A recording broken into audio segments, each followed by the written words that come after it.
Всем привет, меня зовут Юлия Гендина, и вы находитесь на канале, который посвящен интерьерному вязанию. В этом видео мы с вами будем создавать новогоднее праздничное настроение с помощью вот такой подушки. В чем ее плюсы? Во-первых, если вы еще ни разу не пробовали, а очень хотите попробовать, то эта подушка связана в технике жаккард крючком без протяжек. Это значит, что лицевая и изнаночная сторона практически идентичны. Во-вторых, я вам покажу, как вязать жаккард без протяжек и при этом без слез, то есть без путающихся клубков. В-третьих, мы научимся рассчитывать рисунок таким образом, чтобы он лег у нас без швов, то есть чтобы он был у нас совершенно замкнутым.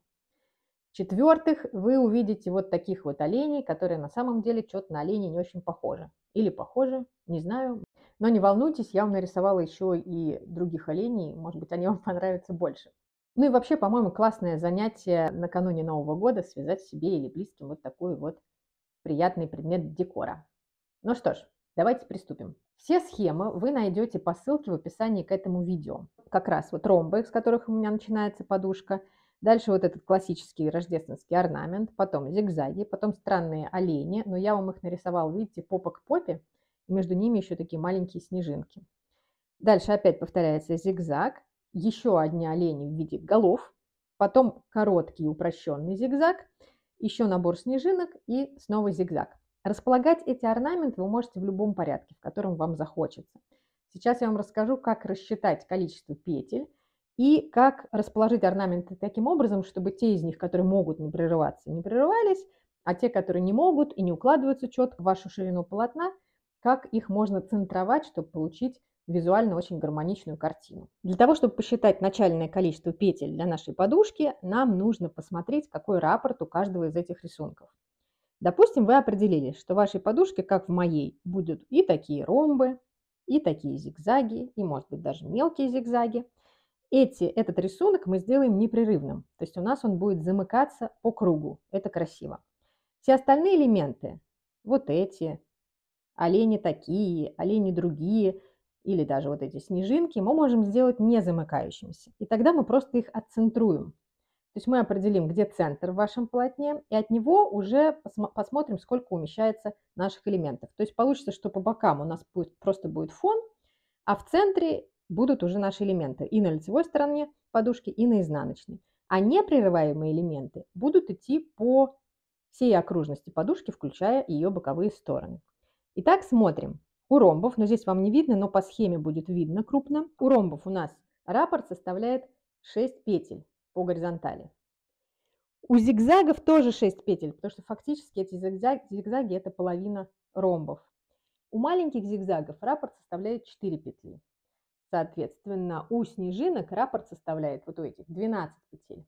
Соответственно, чтобы каждый из этих узоров лег в наше полотно непрерывно, нам нужно, чтобы количество петель было кратно и 6, и 4, и 12.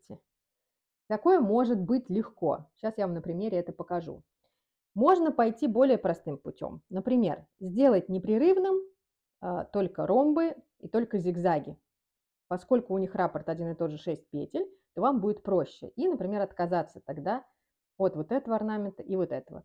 То есть чередовать ромбы, зигзаги, ромбы, а между ними пустить, например, эти элементы и вот таких вот оленей. Можно сделать так. Но если вам хочется заморочиться, то можно действительно подобрать количество начальной петель такое, что оно будет кратно, повторю, и 6, и 4, и 12. Что я сделала теперь, давайте посмотрим на моем примере. Я беру подушку, ну вот у меня в данном случае была подушка 35 на 35 сантиметров, вяжу произвольное количество петель воздушных в начальной цепочке и прикладываю к этой подушке. Учитываю, что потом полотно будет чуть шире, когда я буду провязывать эту цепочку. Я немножечко, может быть, так вот, знаете, вот так ее довожу до боков, чтобы был небольшой припуск, и смотрю, сколько у меня петель получилось. Дальше это количество я проверяю на кратность моему узору. Например, связала я цепочку из 50 петель. Смотрю, мне нужно, чтобы это число было кратным 6, а в идеале, чтобы оно еще было кратно 4 и, например, 12. С 50 так не пройдет, а с 54 это пройдет. Это отличное число, которое будет кратно и 6, и 4, и даже 12. Отлично, я его беру на вооружение. То, что оно на 4 петли больше, в моем случае не критично, потому что, ну, это вязаное полотно, и мне для подушки будет абсолютно нормально. Если слишком много нужно петель прибавить, то я уже думаю, может мне пряжу поменять на более тонкую, например, или крючок изменить. Но вот в моем случае 54 как раз идеально легло. И именно эти 54 петли, то есть вот одна сторона, именно это число я и набираю. То есть я набираю 54 воздушных петли. Что у меня получится, когда я замкну это вязание в круг, то есть когда я начну обвязывать эту цепочку по периметру, у меня получится, что 54 петли у меня увеличится вдвое. То есть у меня будет 108 петель. Если, например, вы вяжете из той же пряжи, как и я, это 210 метров на 100 грамм, крючок 5 или 5,5, и вам нужна, например, тоже подушка 35 на 35 вам подойдет, то вы можете прямо взять это же количество петель. Но, повторю, можно сделать как я.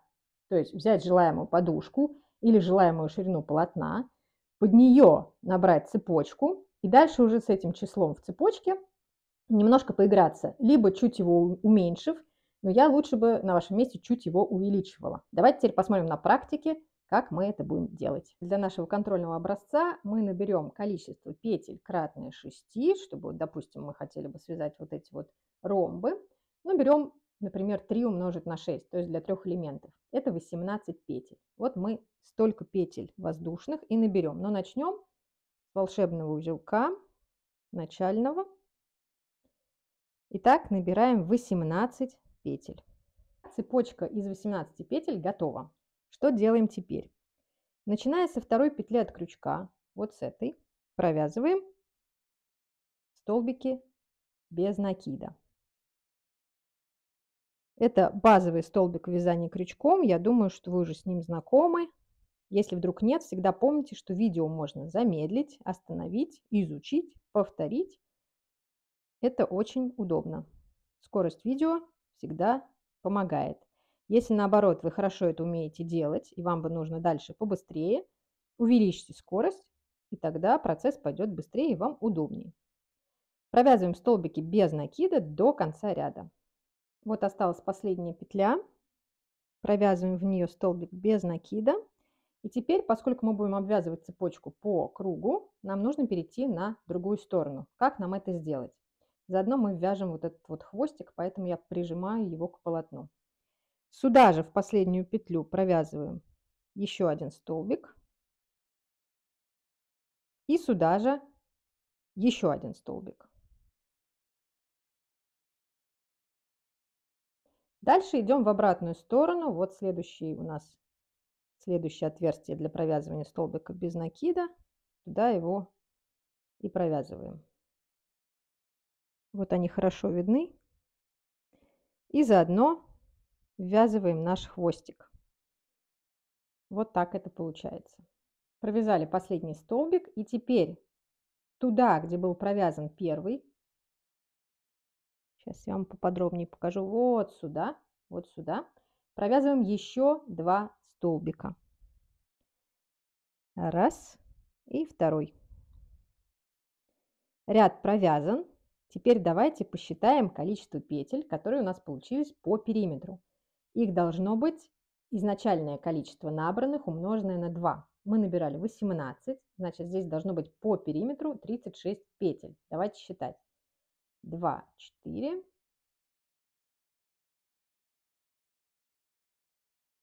20, 30, 32, 34, 36. Отлично. Каждый ряд соединяем одним и тем же способом. Вводим крючок с изнаночной стороны под обе дольки столбика первого, захватываем петлю и утягиваем ее наизнанку. Таким образом, вот это место мы соединили.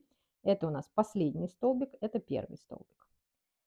Дальше со следующего ряда мы начинаем уже вязать двумя цветами. Это не мозаичное вязание, это жаккард. Поэтому тот цвет, который в данной конкретной петле у нас не участвует, он протягивается внутри полотна. Мы будем с вами сейчас попробуем немножко начать вязать эти ромбы. У нас здесь столбик одного цвета, потом 2 столбика другого, потом снова столбик первого цвета, 2 столбика другого. То есть один столбик через 2, один через 2. Так мы и начнем.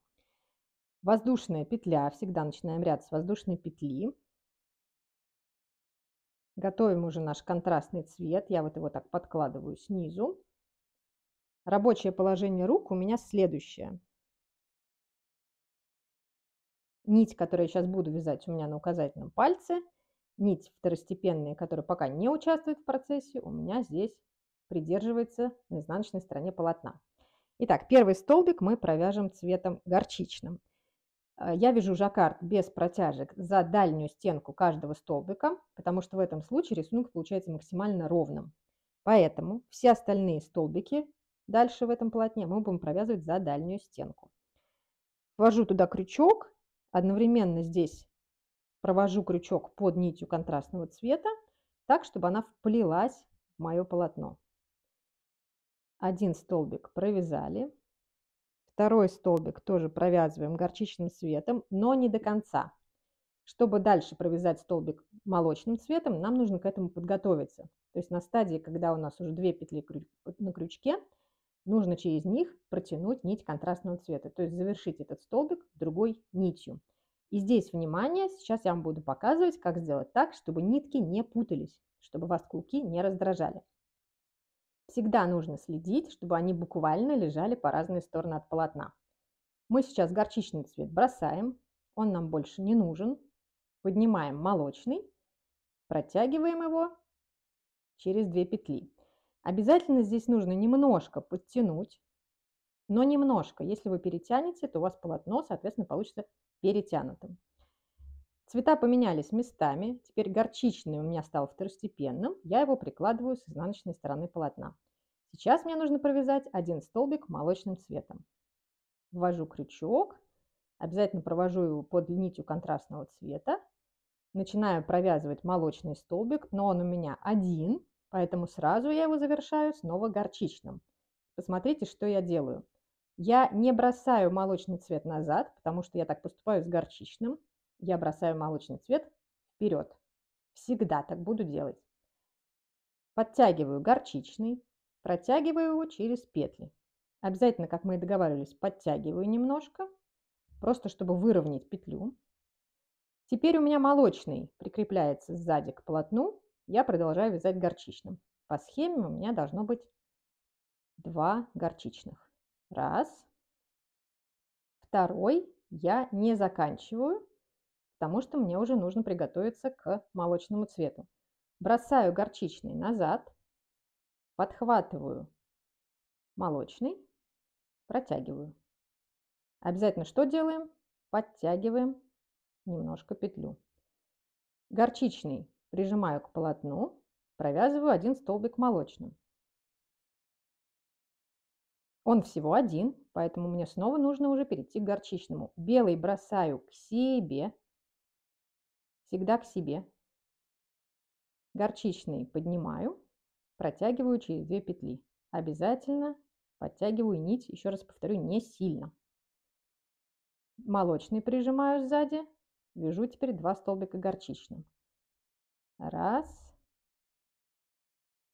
Второй не завершаю, бросаю горчичный назад, поднимаю молочный, протягиваю его через 2 петли, подтягиваю нить и прижимаю сразу к полотну. Я сейчас вам показываю медленно, насколько у меня это получается, как раз для того, чтобы вы поняли саму механику движений. Молочный к себе, горчичный протягиваю через 2 петли. Когда вы привыкаете, что у вас всегда одна нить к себе, а вторая всегда от себя, то вы забываете про проблему путающихся клубков. Видите? Вот они. У вас ничего не путается. Вам не нужно останавливаться в вязании и распутывать клубки. Эта проблема отпадает. Опять бросили назад, белый подняли, провязали, подтянули. Видите, я прям использую отдельные пальцы для подтягивания. Ими же прижимаю к полотну. Дальше один молочный, бросили к себе молочный, подтянули горчицу, провязали, подтянули белый, вернули его назад. Посмотрите, что с изнанки получается. Видите? Такая изнанка будет прекрасно смотреться, даже если вы будете вязать таким способом плед, например, или ковер. Итак, продолжаем. Опять 2 столбика горчичных, бросаем, один молочный. Вяжем таким образом по периметру. Больше никаких секретов здесь абсолютно нет. Вы просто двигаетесь по схеме. Единственное, сейчас мы дойдем вместе до конца этого ряда. Я хочу вам еще раз обратить ваше внимание на соединение ряда, и чтобы мы увидели, что у нас действительно рисунок сошелся. Так, мы почти уже дошли до конца ряда. Вот у нас один горчичный, второй горчичный. Переходим на молочный цвет. И в последнюю петлю вяжем молочный столбик. И дальше. Вот это у нас уже первая петля. Тут важно не запутаться, вешайте маркер на первую петлю, чтобы не подумать, что вот это тоже петля. На самом деле это петля подъема. Вот первый столбик, вот второй столбик. Мы начали с двух, и вот мы заканчиваем одним. Важно, каким цветом здесь заканчивать. Это все зависит от узора. Мы смотрим на узор. Если у нас во втором ряду нам нужно будет провязать 3 столбика, ну, в нашем случае мы здесь провяжем 3 столбика горчичных над белым, а, соответственно, там, где у нас один белый, мы провяжем 3. То есть здесь мы провяжем 3 белых, здесь 3 горчичных, здесь 3 белых, и так будем чередовать. Соответственно, у нас здесь должен быть белый, здесь и здесь белый. Значит, первый столбик следующего ряда мы должны провязать горчицей. Значит, мы должны закончить здесь горчичным цветом. Протягиваем горчичный цвет. Рисунок у нас сошелся, то есть вот белый столбик, и идут 2 горчичных. Кажется, что здесь очень большое расстояние, но сейчас, когда мы соединим ряд, все выровняется и будет нормально. Первый столбик, повторю, вешайте на него маркер, если сложно поначалу будет определить, где он. Затягиваем. Вот посмотрите, что у нас получилось. Вот молочный, 2 белых, молочный, 2 белых, и дальше пошло. Еще раз посчитайте количество петель. У нас должно четко оно быть равно, в моем случае 36 петель, потому что я начинала с 18. И дальше начинаем следующий ряд. Как мы с вами и договаривались, по схеме у нас будет первый столбик горчичный. Делаем воздушную. Первый столбик провязываем в первую петлю. Не забываем прижимать сзади нить контрастного цвета. Поскольку следующий столбик у нас молочный, горчичный бросаем назад, молочный поднимаем, довязываем столбик, подтягиваем нить, прижимаем горчичный к изнанке. Вяжем теперь 1, 2, 3 молочных. Бросаем молочный к себе, поднимаем горчичный, завершаем, подтягиваем нить. Дальше 3 горчичных. 1, 2, 3. Третий горчичный. Завершаем белым. Бросаем горчичный назад. Белый поднимаем. Подтягиваем нить. 3 белых и так далее. То есть главное, что я хотела вам показать, это вот эту механику, куда мы бросаем какой цвет. Молочный вперед, горчичный назад и немножко здесь подтягиваем. Почему как раз я люблю, вот как я уже говорила, вязать жаккард за дальнюю стенку, потому что рисунок не искажается, у него нет практически наклона ни в одну сторону, ни в другую. Получается очень красиво. С изнанки абсолютно тоже нормально. И важно, повторю, не сильно затягивать, потому что если вы будете перетягивать здесь нить, которая находится внутри полотна, у вас полотно само единое будет немного съеживаться. И это грозит и перекосом рисунка, и деформацией самого полотна по бокам.